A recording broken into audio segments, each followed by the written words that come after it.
नमस्कार, मेरा नाम राज भगत है और मैं स्मार्ट सिटी का निवासी हूँ। हैरान हुए ना स्मार्ट सिटी सुनकर? एक्चुअली हमारे शहर को स्मार्ट बनाया जा रहा है। रोड्स हों, बिजली के पोल्स हों या फिर स्मार्ट मीटर। सही सुना आपने, स्मार्ट सिटी। स्मार्ट सिटी के नाम पर जम्मू के लोगों को बेवकूफ़ बनाया जा रहा है, अगर मैं सच कहूँ तो।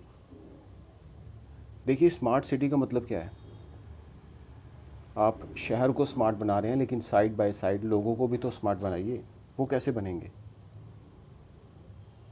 वो इस तरह बनेंगे, उनको जॉब दीजिए। जो पढ़े लिखे नौजवान घरों में बैठे हैं, उनको जॉब दीजिए। लेकिन गवर्नमेंट उस तरफ तो कुछ नहीं कर रही है। लेकिन जो प्राइवेट जॉब कर रहा है इंसान, उसके लिए हर महीने खर्चा जो है उसका वो बढ़ता जा रहा है। वो गवर्नमेंट दिन ब दिन करते जा रही है, चाहे वो सब्जियां हो, चाहे वो राशन हो, दालें हो, पेट्रोल हो या एलपीजी हो, और अब ये नए स्मार्ट मीटर्स।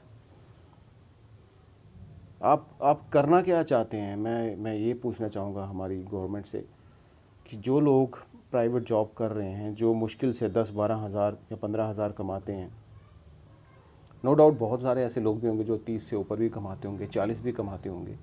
जम्मू की बात कर रहा हूँ मैं, क्योंकि यहाँ जम्मू में कोई मल्टीनेशनल कंपनीज़ नहीं है। अगर कोई लड़का यहाँ पर प्राइवेट जॉब करता है, उसको 10-12 हज़ार से कहीं ज़्यादा नहीं मिलता है। हाँ, अगर वो ज़्यादा पढ़ा लिखा है, ज़्यादा उसके पास स्किल्स हैं, तो वो 20-25 के करीब चला जा सकता है। ज़्यादा से ज़्यादा 30, इससे ऊपर कहीं नहीं जा सकता वो। तो आज के टाइम में क्या 20-25 हज़ार में घर चल सकता है? बताइए। और जो आदमी 10 हज़ार कमा रहा है महीने का, वो घर कैसे चलाए? गवर्नमेंट इन सब चीज़ों के ऊपर ध्यान देने के बजाय स्मार्ट सिटी, स्मार्ट मीटर्स और ना जाने क्या क्या स्मार्ट करने पे लगी हुई है।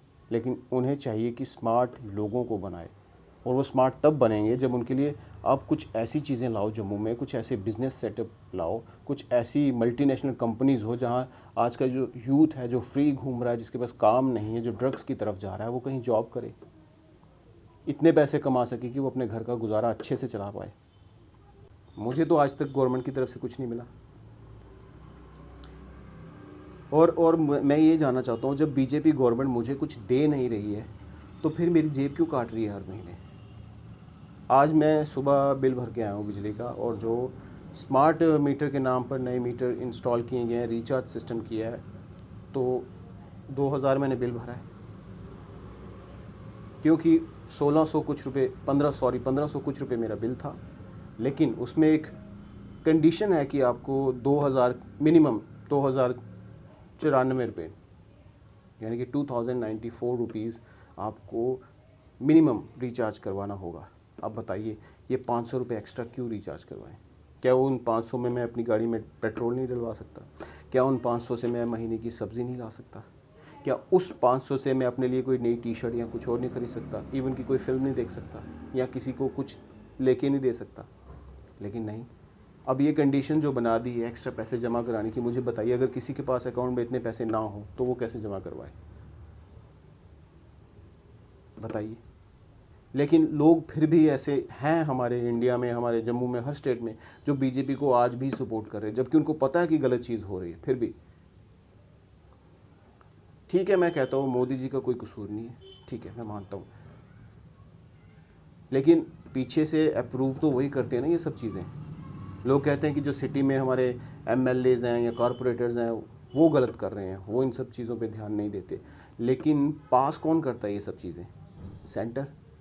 उनको सोचना चाहिए कि एक गरीब आदमी जिसके लिए आज 2 वक्त की रोटी कमाना मुश्किल हो चुका है, वो बिजली के बिल कैसे भरेगा? और वो भी स्मार्ट मीटर, जो यूनिट भी उसकी ज़्यादा रहती है उसकी। पहले जो यूनिट थी वो 50 पैसे या 1 रुपये या 1.5-2 इस तरह से बढ़ती थी धीरे धीरे। अब इसकी तो यूनिट्स का रेट भी बहुत ज़्यादा है। तो वो लोग कैसे अफोर्ड करेंगे जो बेचारे रेहड़ी लगा कर या ठेले पे काम करके या वर्कशॉप में लड़के काम करते हैं, गाड़ियाँ ठीक करते हैं, और भी ऐसे बड़े सारे हैं जो लोग फैक्ट्री में काम करते हैं, मज़दूरी करते हैं, सफाई करते हैं, जो प्राइवेट ऑफिसेज़ में झाड़ू लगा के महीने का 6-7 या 8 हज़ार कमाते होंगे। तो वो लोग कैसे ये सब चीज़ें अफोर्ड करेंगे? जो सिलेंडर 420 रुपये का मिलता था, आज 1200 के करीब पहुंच चुका है और लोगों के मुंह बंद हैं। क्यों? सड़कों पे क्यों नहीं उतरते लोग? थी जब कांग्रेस का रूल था तब बहुत ज़्यादा महंगाई थी। मैं एक बात और क्लियर कर दूं, ना तो मैं कांग्रेस के साथ हूँ ना मैं बीजेपी के साथ हूँ। मुझे इन दोनों पार्टी से कोई लेना देना नहीं है, क्योंकि मुझे क्या दिया बीजेपी ने या किसी और पार्टी ने? मैं प्राइवेट जॉब करता हूँ, मैं जहाँ जॉब करता हूँ मेरा तो सब उन्हीं के साथ है। वो जो मुझे देते हैं उससे मेरा सिस्टम चल रहा है, सीधी सी बात है। गवर्नमेंट से मुझे कोई उम्मीद ना है और ना ही वो कोई मेरे लिए कुछ करेगी। गवर्नमेंट से उम्मीद उन लोगों को है जो गवर्नमेंट एम्प्लॉयज़ हैं, उनको हर चीज़ मिल रही है, उनको 7th पे मिल रहा है, उनकी सैलरीज एनहांस हो रही है, उनको हर फैसिलिटीज़ हैं। सच कहूँ तो उन लोगों को कोई फ़र्क नहीं पड़ने वाला जिनकी गवर्नमेंट जॉब है, मरता हमेशा गरीब इंसान ही है। अब जिसके पास रिचार्ज करवाने के पैसे नहीं होंगे बिजली का मीटर, तो उसके घर में तो अंधेरा ही रहेगा ना। पहले तो ये था कि आपकी बिजली चलती रहती है, आप धीरे धीरे पैसे दे सकते थे। आज देश में इतनी ज़्यादा गरीबी बढ़ती जा रही है दिन ब दिन, लेकिन उस तरफ गवर्नमेंट का कोई ध्यान नहीं है। गवर्नमेंट का ध्यान है स्मार्ट सिटी बनाने में।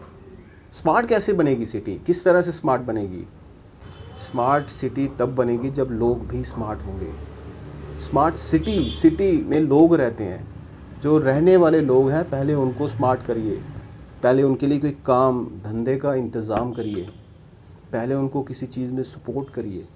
जो सिलेंडर 1200 का है उसे कम करिए, 4 पैसे इंसान के पास बचेंगे तो वो आपको भी कुछ दे पाएगा। आप अपना टैक्स काटते हैं, जीएसटी काट रहे हैं, और वो इंसान कहाँ से स्मार्ट हो पाएगा? मुझे तो लगता है आने वाले 100 साल में भी वो कभी स्मार्ट नहीं बन पाएगा। उसका महीने का ख़र्चा इतना है कि पूरी तनख्वाह अपनी देने के बावजूद मुझे लगता है शायद उसकी अपने लिए पर्सनल अपने लिए वो 100 रुपया भी अपने लिए खर्च नहीं कर पाता। एक प्राइवेट एम्प्लॉय और एक गवर्नमेंट एम्प्लॉय में बहुत ज़मीन आसमान का फ़र्क है। और इस चीज़ का ध्यान हमारे जो एमएलएज़ हैं, हमारे कॉरपोरेटर्स हैं, हमारे प्रधानमंत्री जी हैं, हमारे गवर्नर हैं, उनको देना चाहिए। ये सोचना उनका फ़र्ज़ है। और मुझे लोगों से भी बहुत अफसोस है इस चीज़ का कि वो रिएक्ट नहीं करते हैं। तभी भी कहते हैं कि मोदी जी ने ये किया, मोदी जी ने वो किया। ठीक है, रोड बनाए, ठीक है, मैं अप्रिशिएट करता हूँ। उन्होंने पाकिस्तान को नीचे लगा दिया, मैं अप्रिशिएट करता हूँ, वो ठीक है। लेकिन अपने देश के जो आम जनता है, जो गरीबी रेखा के नीचे चली गई है, जो पहले ही गरीबी रेखा के नीचे थी अब और नीचे चली गई है, उनके लिए कौन सोचेगा? ये सोचना भी आदरणीय मोदी जी का, उनका ही काम है और उन्हें सोचना पड़ेगा। अगर आप लोग मुझसे सहमत करते तो इस वीडियो को शेयर करें, ज़्यादा लोगों तक पहुंचाएं और ख़ुद भी जागरूक बनें। धन्यवाद।